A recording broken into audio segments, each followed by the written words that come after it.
kita berdoa bersama-sama. Kita menyembah Tuhan bersama-sama. Kita memohon terus Roh Kudus dicurahkan. Saudara dipenuhi Roh Kudus. Amin. Ya.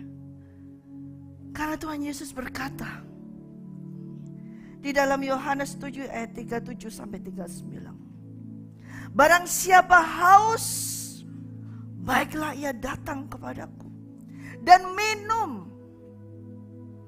Barang siapa percaya kepadaku, seperti yang dikatakan oleh kitab suci, dari dalam hatinya yang paling dalam akan terus mengalir aliran-aliran sungai air hidup itu. Yang dimaksud adalah Roh Kudus. Aliran-aliran air hidup yang dimaksud adalah Roh Kudus. Yang akan diterima oleh setiap orang manusia yang percaya kepada Tuhan Yesus Kristus. Tetapi waktu Yesus mengatakan ini, Roh itu belum datang. Karena Yesus belum dimuliakan. Yesus belum mati. Yesus belum bangkit. Dan Yesus belum kembali ke surga. Tetapi Tuhan Yesus sudah menyampaikan,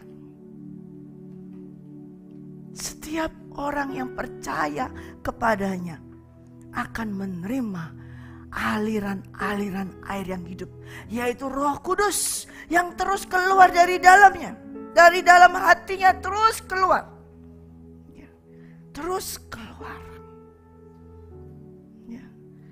Tuhan Yesus sudah tahu, Tuhan Yesus sudah tahu bahwa dia harus kembali ke rumah Bapa. Dan dia mengatakan hal ini masih jauh sebelum dia kembali ke rumah Bapa, naik ke surga.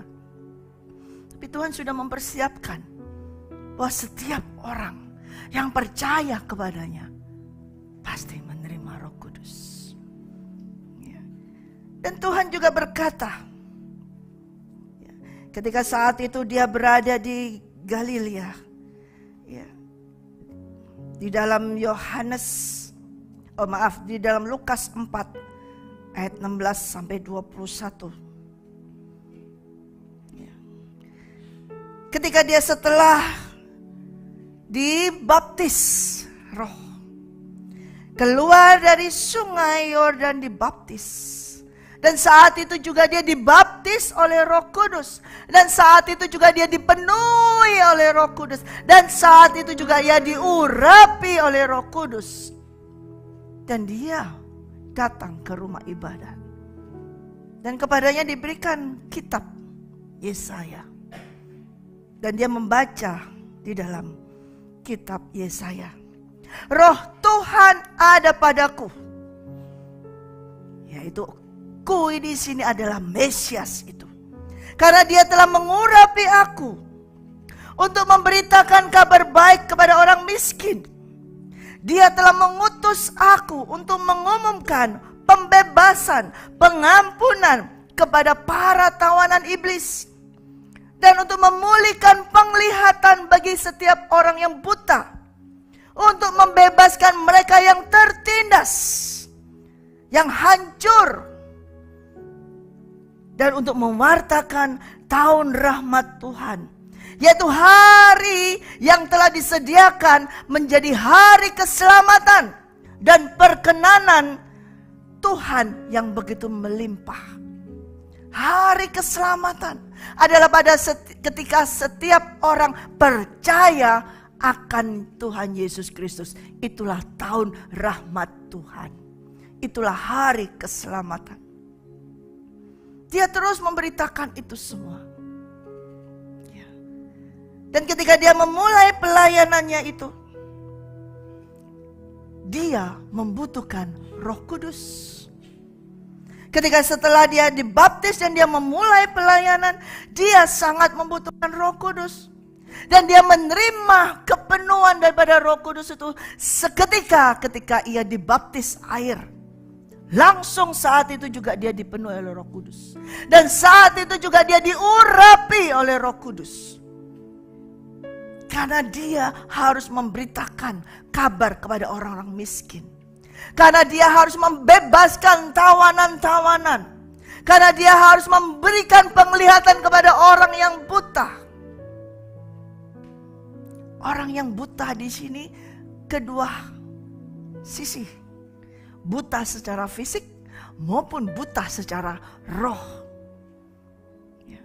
Dan dia memberitakan bahwa ada tahun rahmat Tuhan yang akan datang. Yang luar biasa, artinya adalah terbuka saat ini. Hari keselamatan terbuka bagi setiap orang yang percaya kepadanya. Di situ dia memperoleh perkenanan dari Tuhan, beroleh keselamatan. Itulah tahun rahmat Tuhan, disiarkan oleh Tuhan.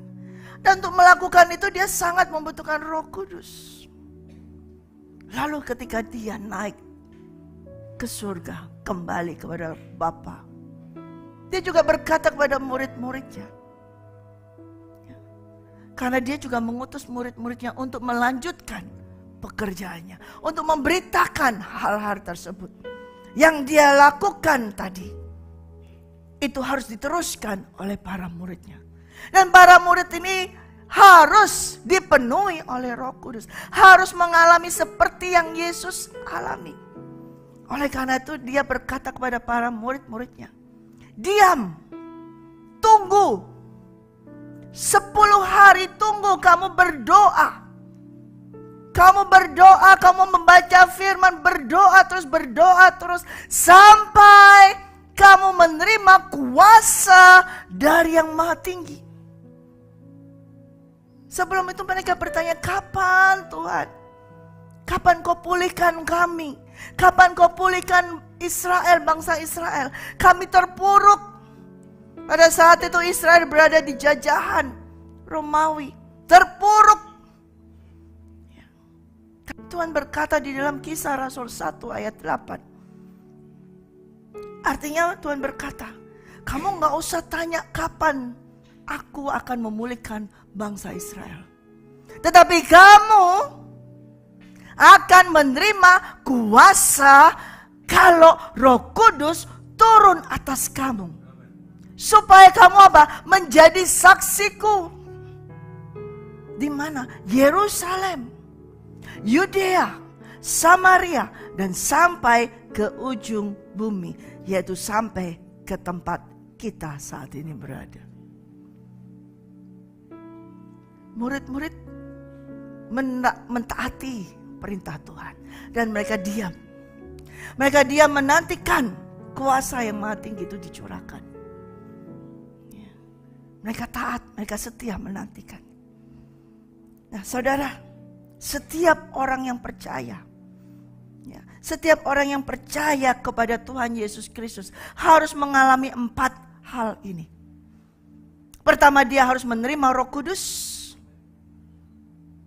Kedua, dia harus dibaptis Roh Kudus.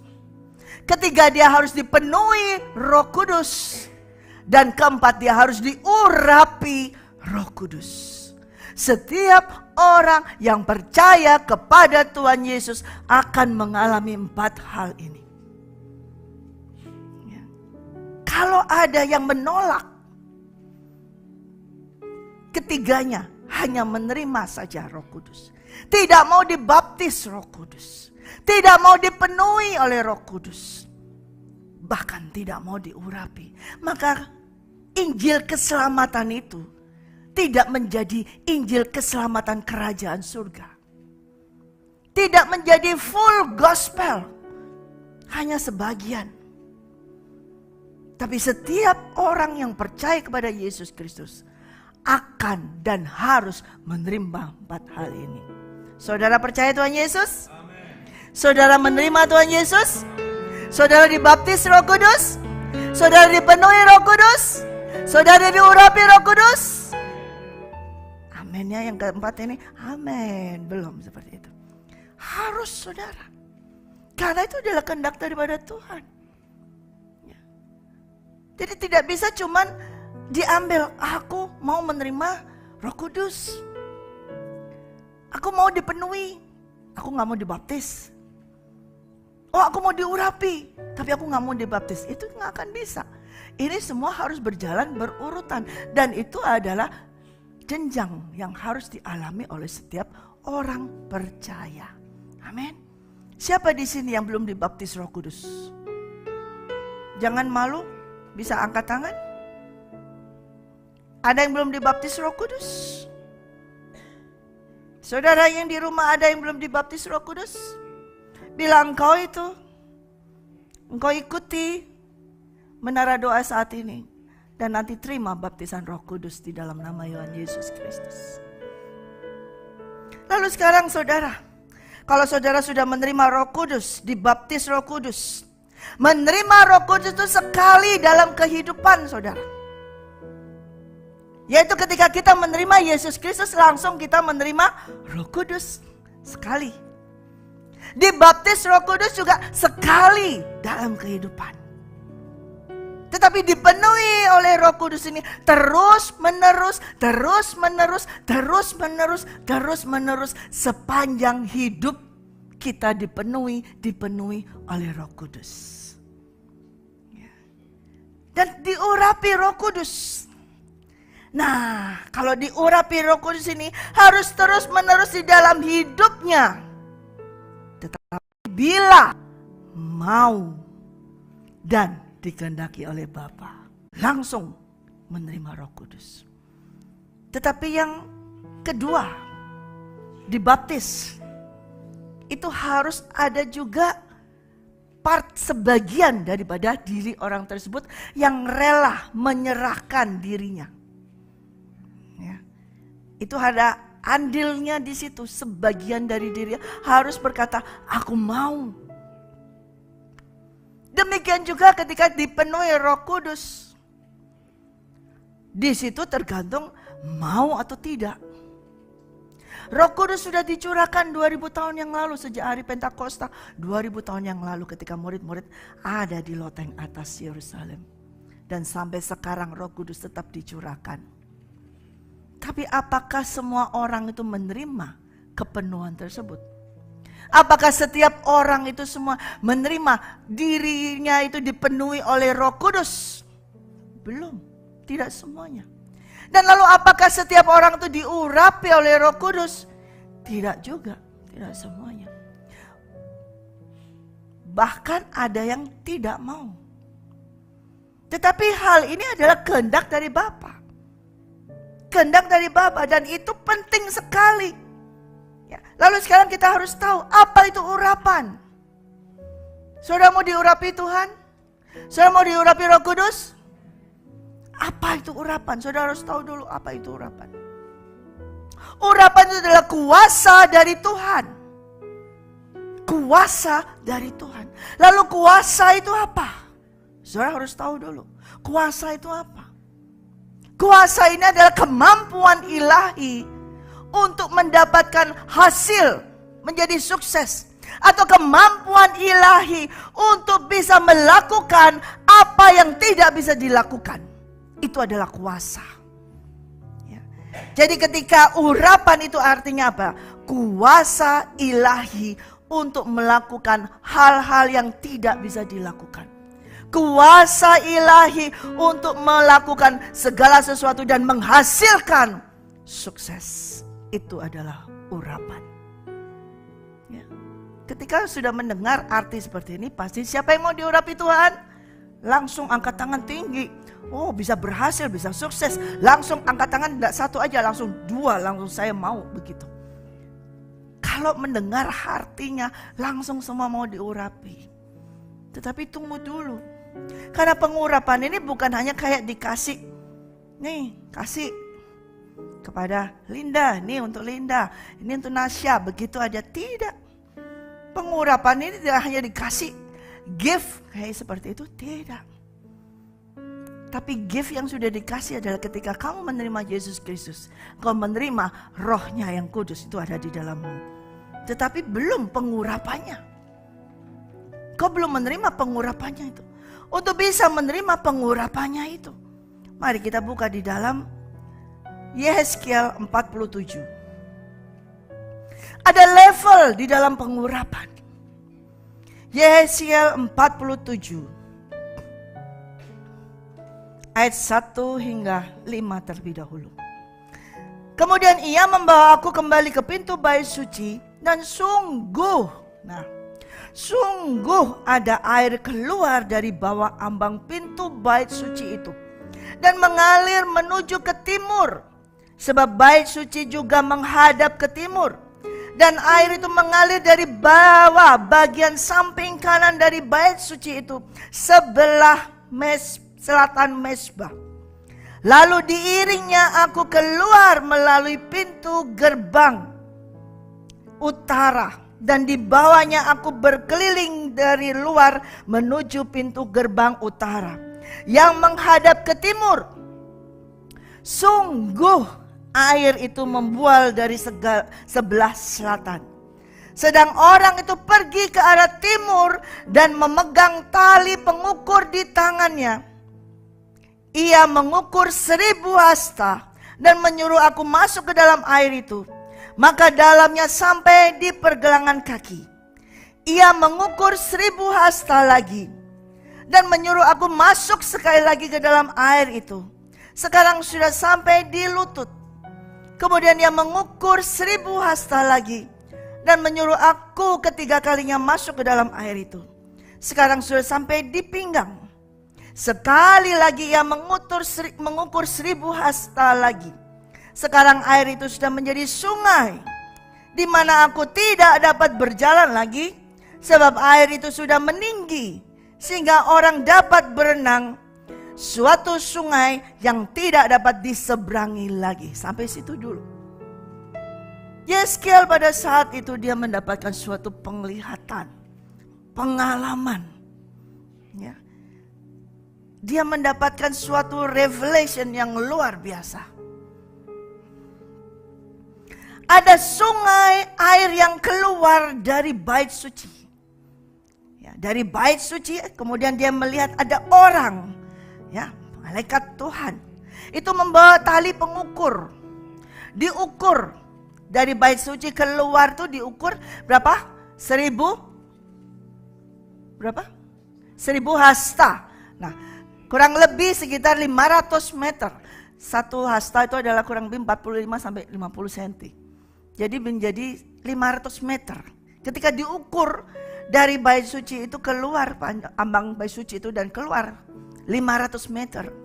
Kemudian setelah itu Yeskel diperintahkan, sekarang kamu masuk ke dalam air itu. Ya, sekarang kamu masuk ke dalam air itu. Dan ketika dia masuk ke dalam air itu, air itu semata kaki, segelangan kakinya dia. Dan ketika itu dia berjalan lagi, orang itu berjalan lagi. Mengukur lagi. Diukur lagi 500 meter lagi. Dan Yeskel katakan, sekarang kamu masuk. Dan ketika dia masuk ternyata air itu sudah selutut. Ya, sudah sampai di lututnya. Ya.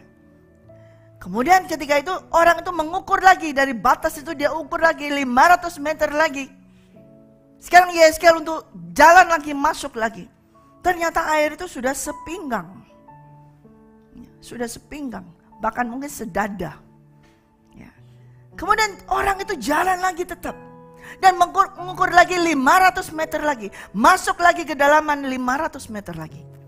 Dan Yeskel dikatakan, sekarang kamu masuk ke situ. Dan ternyata air itu, dia sudah tidak bisa berjalan. Itu menjadi sungai. Kalau tadi sepinggang masih bisa berjalan. Sedada masih bisa berjalan. Tapi ternyata itu air sudah sampai di kepala. Lebih. Sehingga dia tidak bisa berjalan. Dia harus berenang. Tidak bisa diseberangi dengan berjalan lagi. Nah, ini adalah level daripada pengurapan. Ketika saudara tadi berkata, let it rain, let it rain. Sungai ini membutuhkan curah hujan. Tanpa adanya curah hujan tidak ada sungai. Sumur atau sungai itu tergantung dari curah hujan. Dan itulah pencurahan dari Tuhan. Tuhan mencurahkan hujan, mencurahkan Roh Kudus. Level yang pertama adalah sepergelangan kaki. Ketika sepergelangan kaki ini gampang. Saudara kalau misalnya jalan di banjir, ya, semata kaki saudara masih bisa berjalan kan? Saudara masih bisa berjalan atau berlari masih bisa. Ya, masih bisa di situ. Tidak ada rasa berat, masih bisa. Ya. Dan itu pengurapan Tuhan dimulai. Setiap orang yang sudah menerima Yesus Kristus, dia menerima Roh Kudus dan dia akan dibaptis Roh Kudus dan dia akan dipenuhi Roh Kudus. Tapi mulai semata kaki dulu. Dipenuhi semata kaki dulu. Dimana ketika dia diurapi hanya semata kaki ini, dia bisa mendapat pengurapan. Ketika orang yang baru lahir baru, itu ada suatu apa? Kesukaan, kepingin apa? Memberitakan kepada orang lain lagi. Kalau semata kaki, itu adalah engkau diberikan pengurapan. Kakimu berkasutkan kerelaan untuk memberitakan Injil. Ketika orang yang baru lahir menerima Roh Kudus, selalu ada kesukaan. Hei, aku ada sesuatu yang baru ini. Di dalam kehidupan aku ada sesuatu yang baru. Ada Tuhan Yesus mulai cerita kepada siapa-siapa. Ada kerelaan dia untuk melakukan itu. Nah, itu butuh pengurapan. Tapi biasanya orang cuma suka yang sampai di ankle itu aja, sampai di pergelangan kaki itu aja. Yang cerita ke sana ke sini yaitu tentang penginjilan. Orang lebih suka penginjilan. Terima Yesus, terima Yesus, terima Yesus.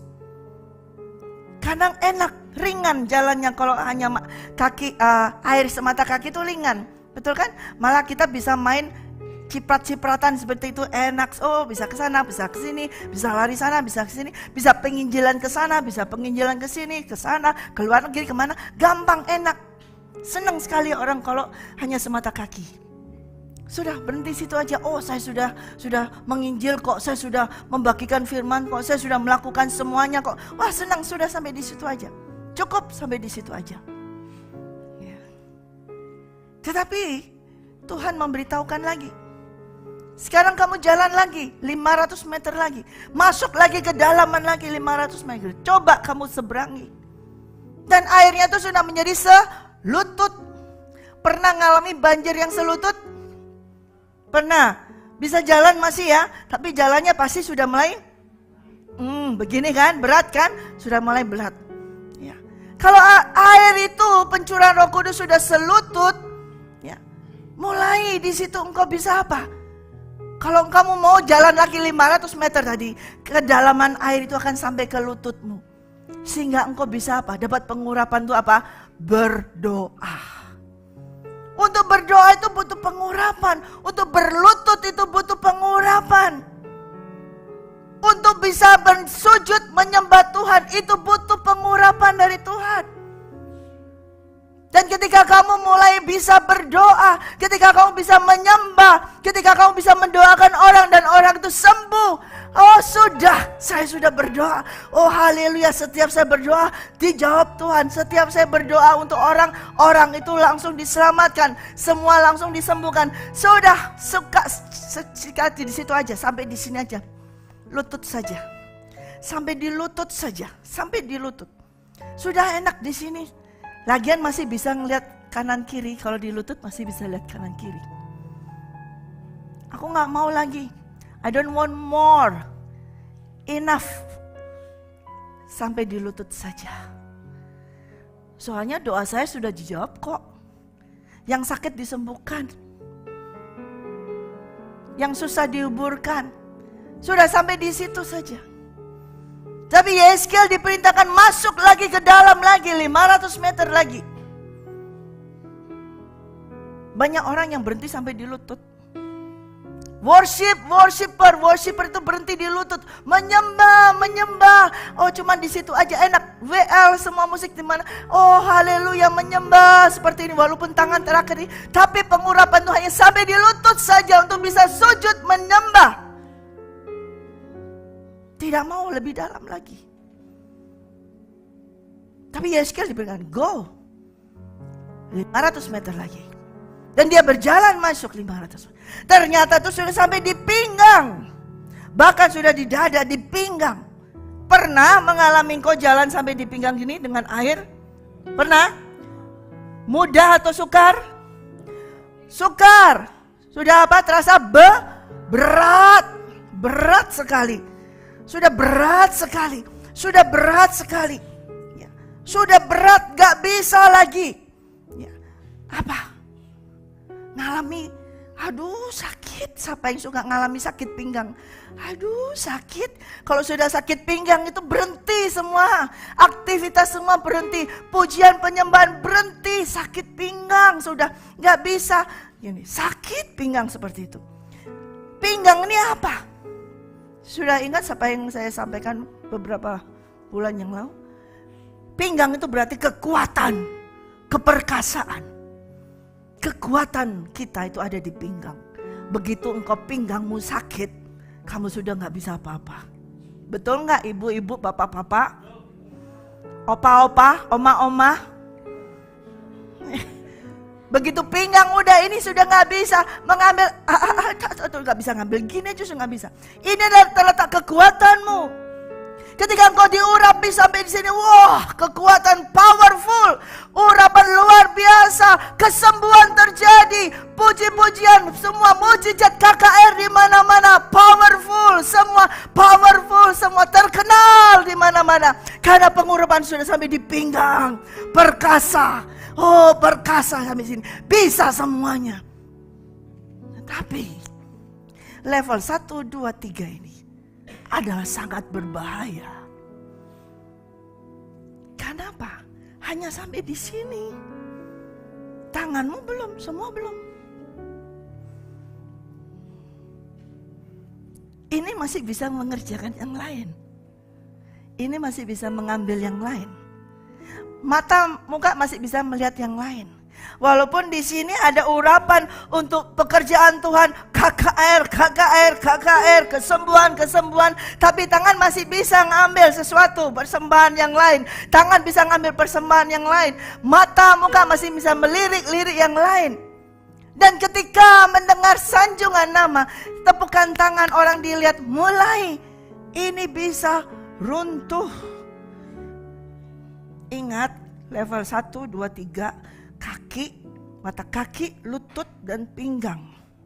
Kalau engkau berarti mengandalkan kekuatanmu, berarti kakimu pernah sakit. Nah, kalau yang ngalami sakit kaki, nah itu berarti kamu mengandalkan kekuatanmu. Yang lututnya sakit, nah itu berarti ketika engkau berdoa mengandalkan kekuatanmu. Ketika yang pinggangnya sakit mulai, berarti itu mengandalkan kekuatanmu. Ketika mengandalkan kekuatanmu, itu sakit semuanya. Sakit. Tetapi ketika pinggangmu mulai diikat, artinya semuanya diserahkan kepada Tuhan, itu berbeda. Saudara, paling tahu gak dalam tubuhmu, tempat mana yang paling banyak lemaknya? Daerah perut, buah pinggang, tahu buah pinggang? Nih, pegang coba punya, yang punya coba dipegang. Lemak enggak? Lemak. Nah, di imamat Tuhan perkatakan untuk korban keselamatan, lemak itu adalah miliknya Tuhan, dan berikan juga kedua buah pinggangmu. Itu apa di sini? Ini banyak lemaknya. Dan itu harus menjadi miliknya Tuhan. Coba sekali lagi semua dipegang sih, lemaknya banyak. Berarti masih banyak lemaknya di sini. Betul kan? Buah pinggang ini paling banyak lemaknya. Orang mau kurus pun tetap di sini ada lemaknya pasti. Ya. Artinya apa? Itu memang sudah ada. Tuhan minta itu. Lemak termasuk buah pinggang. Gak percaya saudara, buka dalam Imamat ya. Imamat 3 ayat 3 sampai 4. Makanya kalau lemakmu tidak kamu kasih ke Tuhan, sakit pinggangnya ya. Kemudian dari korban keselamatan itu, ia harus mempersembahkan lemak yang menyelubungi isi perut dan segala lemak yang melekat pada isi perut itu sebagai korban api-apian bagi Tuhan. Dan lagi kedua buah pinggang dan lemak yang melekat padanya, yang ada pada pinggang dan umbai hati, yang harus dipisahkan beserta buah pinggang itu. Nah, ini milik Tuhan. Ya. Buah pinggang, tempat lemak, umbai hati itu apa? Ginjal. Itu milik Tuhan. Ya, perut ini, lemak ini miliknya Tuhan. Nah, seringkali saudara isi perutmu ya untuk kepuasan, untuk kenyamanan kepuasanmu. Ketika engkau mendapatkan semuanya pengurapan itu, lupa kalau itu berasal dari Tuhan. Sudah lupa kalau dari pergelangan kaki, dari lutut sampai di pinggang bisa mengerjakan apa saja, bisa mendoakan orang itu sembuh, KKR di mana-mana sembuh, bisa keliling kemana-mana. Lupa kalau itu ternyata dari Tuhan, pengurapan itu. Karena cuma berhenti sampai di sini, bisa lupa kalau itu dari Tuhan. Apalagi lemaknya disimpan buat diri sendiri, tambah lupa lagi. Ya, tambah lupa lagi.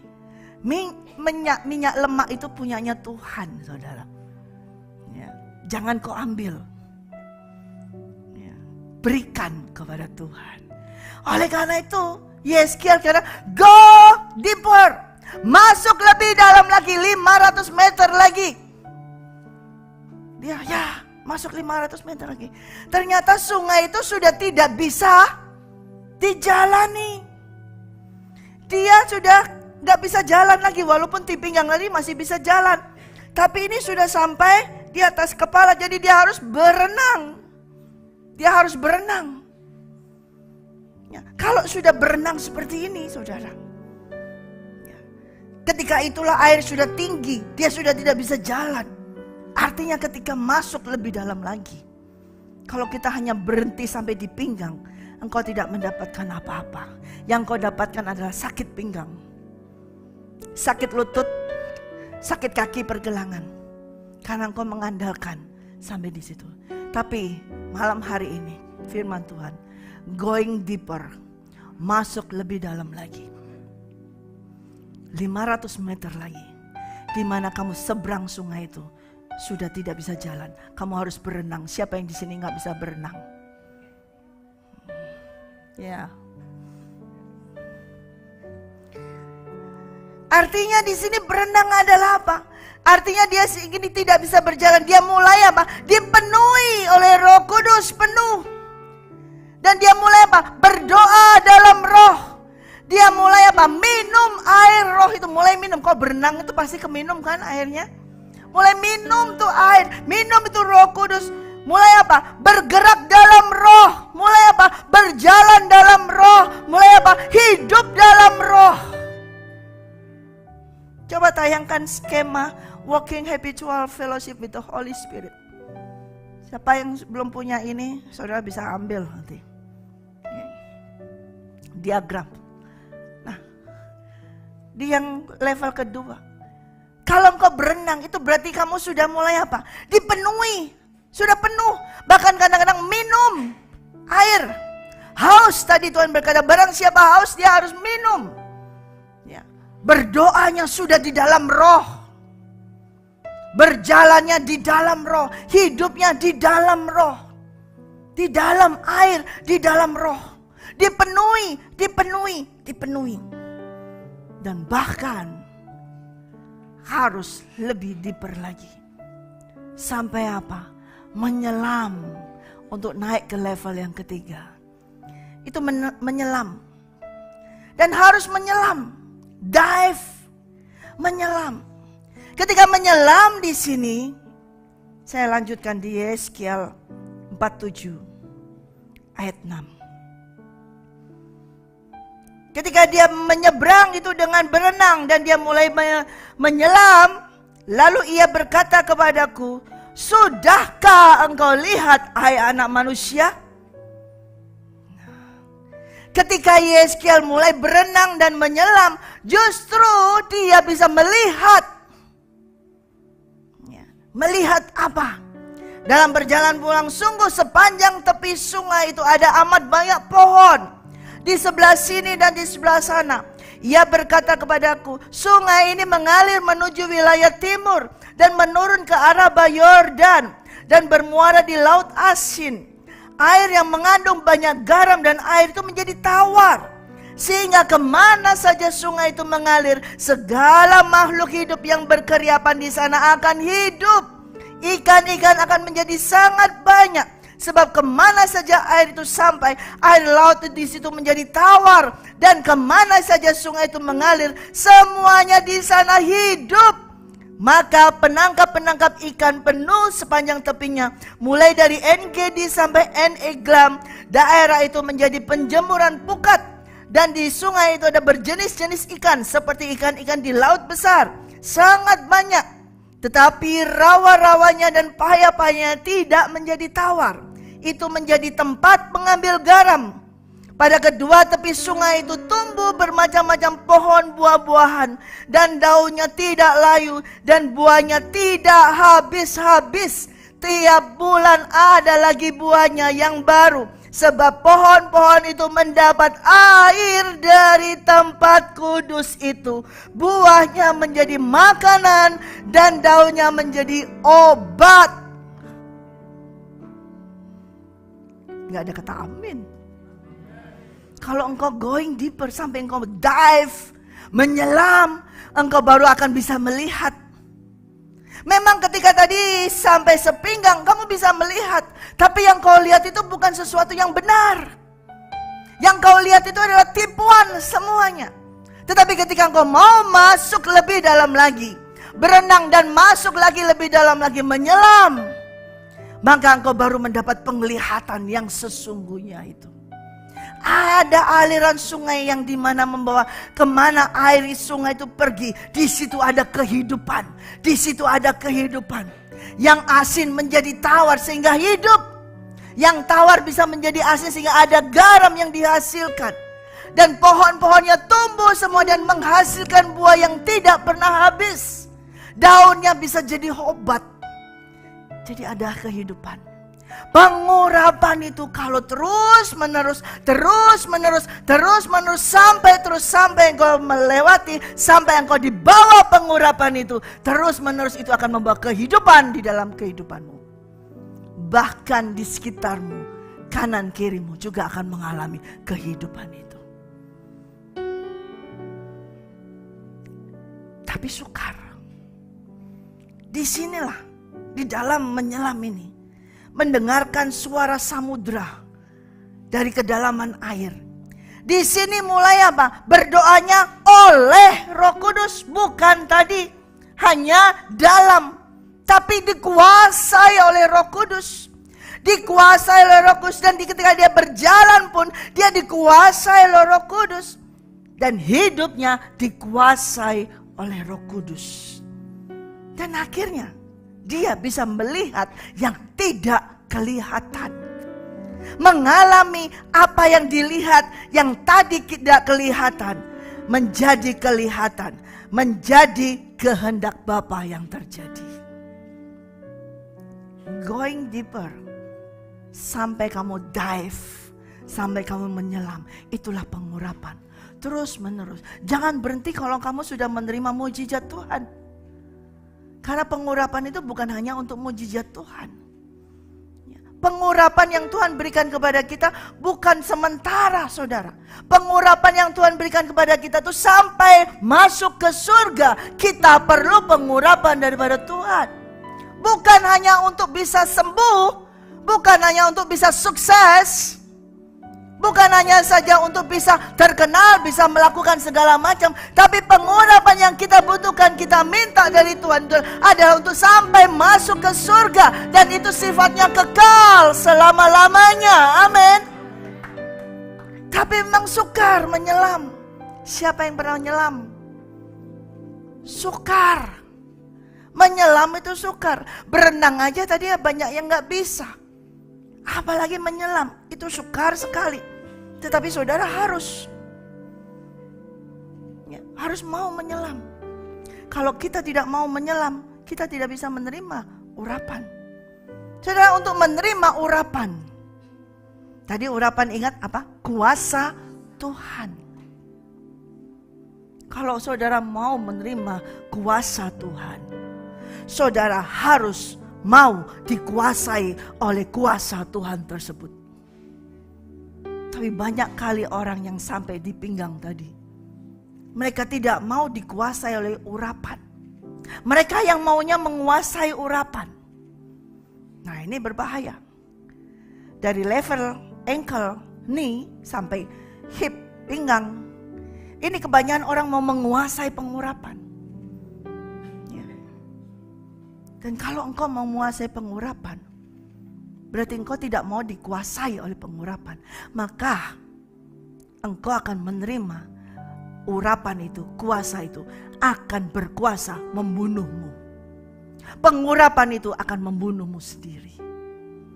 Tetapi ketika engkau mau dikuasai oleh kuasa itu, maka engkau akan menerima kehidupan itu. Seperti yang tadi dilihat. Kalau kamu dive, kamu mau menyelam, kamu akan melihat semua kehidupan itu. Semua kehidupan itu. Ya. Untuk menerima urapan kuasa Tuhan, kita harus mau dikuasai oleh kuasa Tuhan. Bila tidak mau dikuasai, berarti saudara mau menguasai kuasa Tuhan tersebut. Maka kuasa Tuhan tersebut akan berkuasa membunuh saudara. Tetapi bila saudara mau dikuasai kuasa Tuhan, maka saudara akan hidup sekalipun seakan-akan saudara tenggelam, tidak kelihatan. Seakan-akan saudara ada di bawah sungai itu, tidak ada yang bisa ngelihat. Tapi engkau tetap hidup. Mau hidup atau mau dilihat orang? Hidup. Sungguh mau hidup. Hidup di bawah kuasa Tuhan setiap hari. Siapa yang mau? Mau hidup di bawah urapan Tuhan setiap hari. Living under His anointing daily. Bukan sekali waktu hari Pentakosta. Bukan sekali setahun, tapi daily, every day, setiap hari kita harus hidup di bawah urapan Tuhan Yesus. Dan itulah yang membuat kita hidup. Mungkin ketika kita hidup di bawah under His anointing, kayak yang kita ini keluar dari bumi. Kayaknya kita ini tidak masuk akal. Kayaknya kita ini sudah gak mungkin, gak bisa seperti itu. Kayaknya kita ini melayang. Ya, orang-orang yang tidak percaya kepada kita, orang-orang yang menghina kita akan mock kita, berkata, ngapain lu? Gitu amat, ngeroh amat, kayak sudah gak berjejak kakinya, gitu kan? Memang kita harus gak berjejak kakinya. That's the anointing. Kalau selama kaki ini berjejak, engkau menguasai urapan itu, maka engkau akan dibunuh oleh urapan itu. Tetapi ketika engkau melayang, itu artinya apa? Kau bergantung sepenuhnya kepada kuasa pengurapan daripada Tuhan. Tidak mengandalkan kekuatanmu lagi, tidak mengandalkan kemampuanmu lagi, tidak aku diurapi, aku yang diurapi, tidak. Tapi kita mengandalkan apa?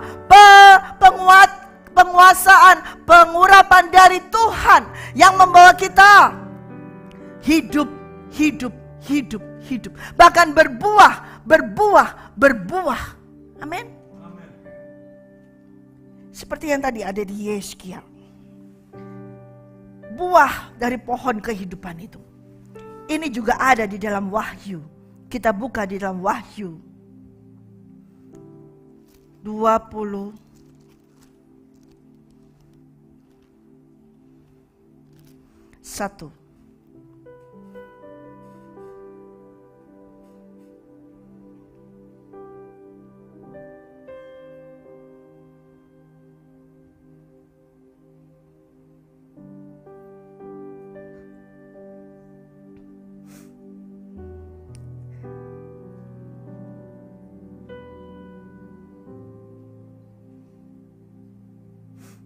Karamaseta karaya 22.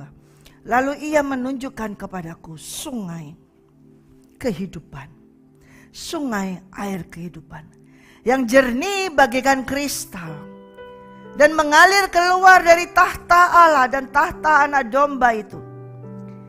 Di tengah-tengah jalan kota itu, yaitu di seberang menyeberang sungai itu, ada pohon-pohon kehidupan yang berbuah 12 kali. Tiap-tiap bulan sekali, dan daun pohon-pohon itu dipakai untuk menyembuhkan bangsa-bangsa.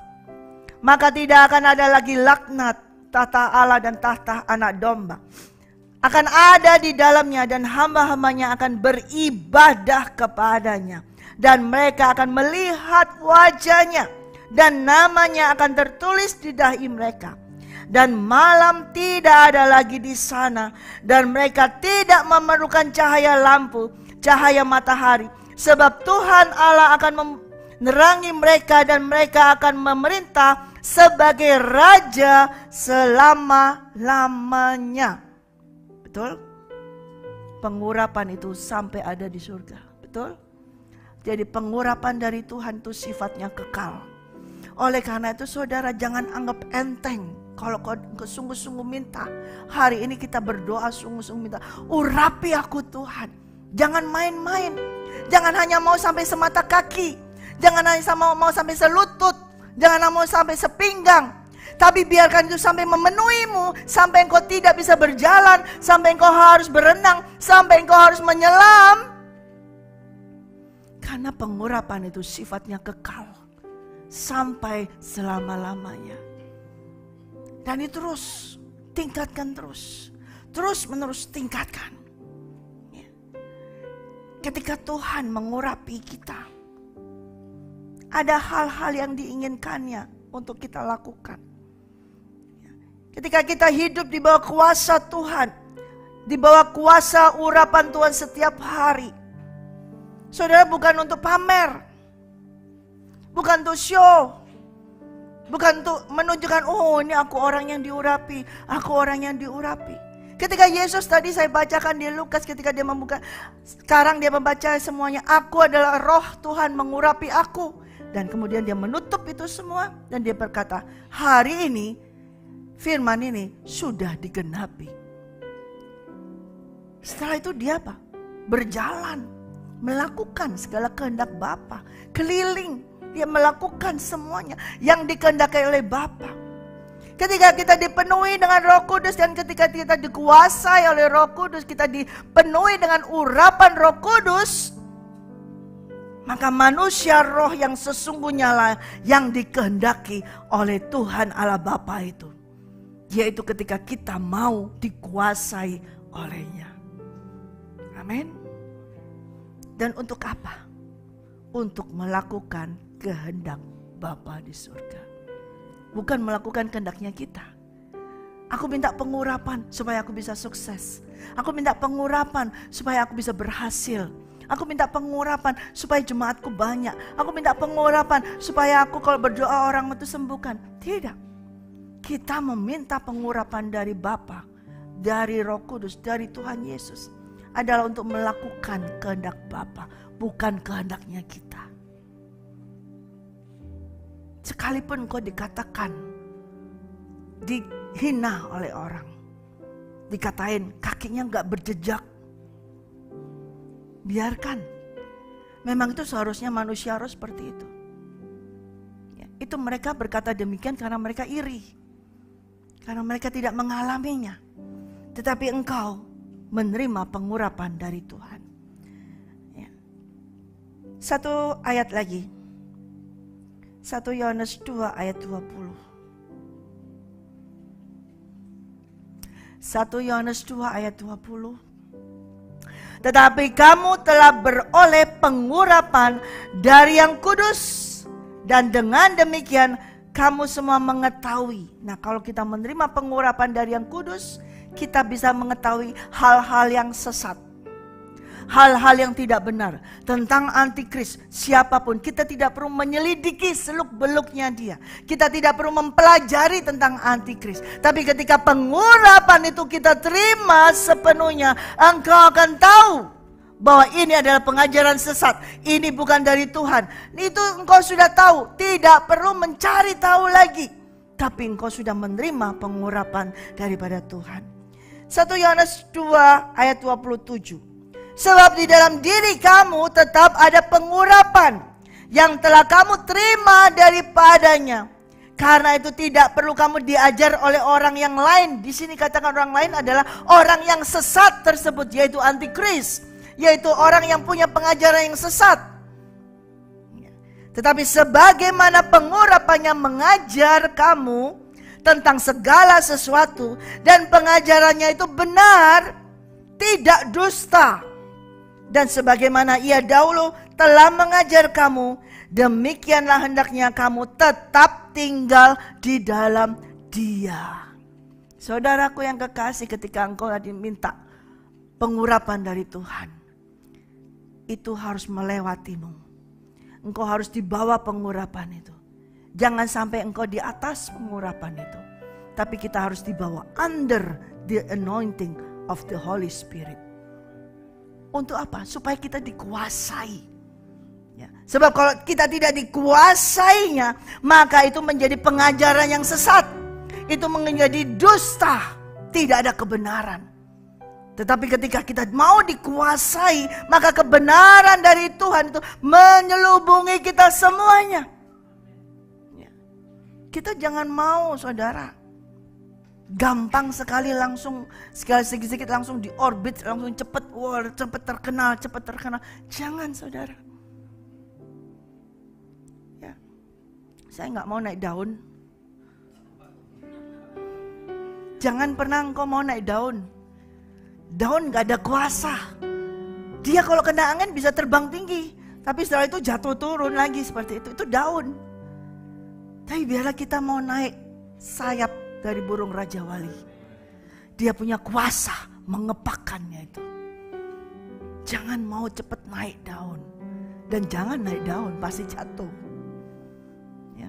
Sekurus apapun kalau naik daun pasti jatuh. Ya. Tapi seberat apapun kalau naik sayap kepak burung Raja Wali, engkau akan naik terus, terbang tinggi, terus tinggi, terus tinggi, terus tinggi, terus. Kenapa? Karena Raja Wali ini gak asal naik, gak asal terbang. Dia selalu wait, dia selalu menanti. Gak sembarang angin cuman wus. Gini dia langsung terbang, enggak. Dia tunggu angin yang badai, yang keras gitu. Nah dia tahu, this is the moment. Itulah dia baru terbang. Sayapnya dia gak pakai tenaga waktu ada badai itu. Sayapnya cuma tinggal dikepak gini aja. Dia sudah terbang dengan badai itu. Nah, kalau engkau mau naik, terima pengurapan itu.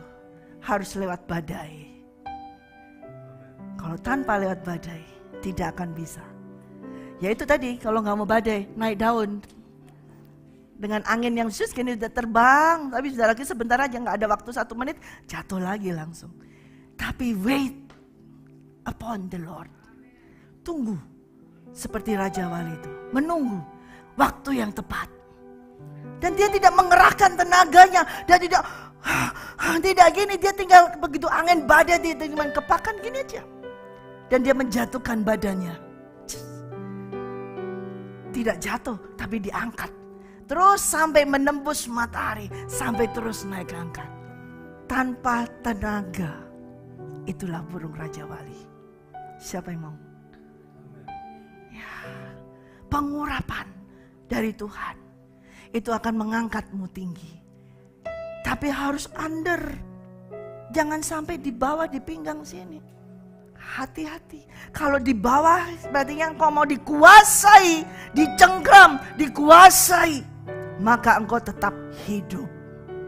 Tapi kalau engkau tidak mau dikuasai, tidak mau dicengkram, engkau mau menguasai pengurapan itu. Oh, aku mau pergi ke sana, aku mau mengurapi ke sana, aku mau ke sana. Kau kuasai pengurapan itu, maka pengurapan itu akan membunuhmu. Seperti Saul. Saul menerima pengurapan dari Tuhan. Tapi dia tidak mau dikuasai oleh pengurapan itu. Dia mau menguasai pengurapan itu. Sampai akhirnya pengurapan itu membunuh dia. Saudara, boleh kita berteriak, Tuhan urapi aku, Tuhan urapi aku. Tapi saya kasih tahu rahasianya. engkau harus mau dikuasai oleh kuasa Tuhan. Baru engkau akan menerima kuasanya yang tak habis-habisnya, yang kekal sampai selama-lamanya. Jangan mau menguasai, tapi biarlah kita dikuasai oleh Tuhan. Amin. Living under His anointing daily. Setiap hari saudara kita semua orang percaya harus naik ke level yang ini. Sudah tidak di ankle di bawah lagi, tidak di lutut, tidak cuma bisa ngabarkan Injil, tidak cuma bisa berdoa, tidak cuma bisa menyembah, tidak cuma bisa mengadakan mujizat, tidak cuma bisa keliling kemana-mana, buka KKR kemana-mana. Tetapi engkau harus mau masuk under His anointing. Artinya tidak kelihatan wajahmu, tidak kelihatan tampangmu, tidak kelihatan namamu, hilang namamu di bawah kuasa Allah ilahi tersebut. Disitulah the power of God will reveal.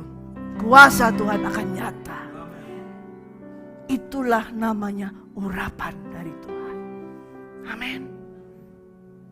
Tapi harus sukar, menyelam, tahan nafas.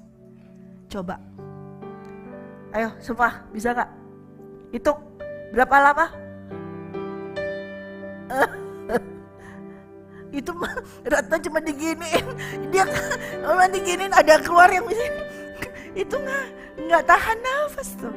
Bisa nggak? Kalau mau dibawa pengurapan harus tahan, diikat perutnya. Lapar nanti, yang sekarang lapar nanti. Tunggu, ikatan, ditahan saat mengalami apa? Tadi penindasan, mengalami penganiayaan, mengalami apa? Badai. Tapi engkau akan hidup. Amin.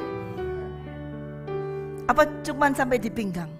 Kita nanti kalau sudah sampai di pinggang kita akan begini, tolak pinggang gini. Jadi sombong. Tapi kalau sudah di bawah air berenang, mau sombong gimana? Kaki tidak berjejak, kalau tidak bergantung kepada Tuhan sepenuhnya, kita tidak bisa. Amin. Jadi kalau selama kakimu masih berjejak, kamu bisa sombong. Oh itu saya yang buat nih, ini saya yang kerjakan nih, oh itu saya yang masak, oh itu saya yang kerjakan ini, oh itu saya yang buat musik, oh itu saya yang nyanyi. Kita bisa sombong begini, oh itu saya yang doakan, bisa seperti ini. Tapi kalau sudah ketutup, tidak kelihatan siapa yang doa, siapa yang ngerjakan, biar Dia sendiri yang kelihatan, Yesus Kristus yang kelihatan. Amin. Nah itu akan membawamu kekal selama-lamanya. Kita mau minta pengurapan yang ini, amin. Supaya menguasai kita, dikuasai kita. Amin. Belajar. Terakhir saya mau sampaikan. Seperti Elisa mengikuti Elia. Ketika dia terus mengikuti Elia, disuruh berhenti. Tinggal di sini. Dari Gilgal, berhenti gak mau. Terus sampai ke Betel, berhenti gak mau. Sampai ke Yeriko, gak mau, terus lagi. Sampai ke sungai Yordan, suruh tinggal di sini. Aku mau ke sana, enggak, aku mau ikut nyebrang. Ketika mau ikut nyebrang, dia harus masuk ke dalaman. Masuk di dalam kedalaman itu. Di dalam kedalaman. Dan ketika sampai di seberang, baru ditanya oleh Elia, kamu mau apanya sih? Kamu apa sih dari aku? Aku mau minta 2 kali urapan daripadamu. Nah, itu sukar. Yang kau minta itu sukar, gak bisa. Tapi kalau kamu bisa melihat aku diangkat, kamu akan menerimanya. Sama. Ketika tadi Yeskiel masuk kamu lebih dalam lagi. Firman Tuhan berkata, apakah kamu sudah bisa melihat? Penglihatan kita ini penting. Ingat Tuhan Yesus juga ketika dia diurapi, dia berkata, memberikan penglihatan bagi orang buta. Sekarang kita harus minta pengurapan supaya kita bisa melihat apa yang tidak kelihatan. Artinya bukan menembus melihat tubuh badan orang begitu, bukan melihat oh di situ ada barang, ada ini, tidak seperti itu. Tapi melihat apa yang Tuhan lihat. Dan apa yang tidak kelihatan yang Tuhan lihat, itu ketika kita lihat itu akan menjadi real, nyata. Nah itulah butuh pengurapan. Hidup under His anointing daily harus terus menerus begitu. Kalau kita melihat yang kelihatan saja, saudara akan capek, saudara akan letih, saudara akan merasa, aduh saya kurang apa, saya sudah berdoa jam-jaman, 3 jam, 6 jam, 10 jam, 12 jam, kenapa begini, aduh saya sudah pelayanan kemana-mana, saya sudah melakukan ini, melihat ini, kenapa saya masih disakiti, kenapa masih ada orang yang jahat kepada saya udah ini, kenapa, karena engkau melihat yang kelihatan. Nah untuk bisa melihat yang tidak kelihatan, engkau butuh pengurapan Tuhan. Amin.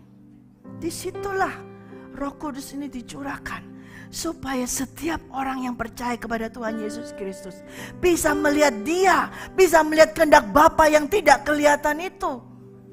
Sehingga nanti akhirnya berjumpa di atas awan-awan bersama dengan Dia. Itu gunanya pengurapan.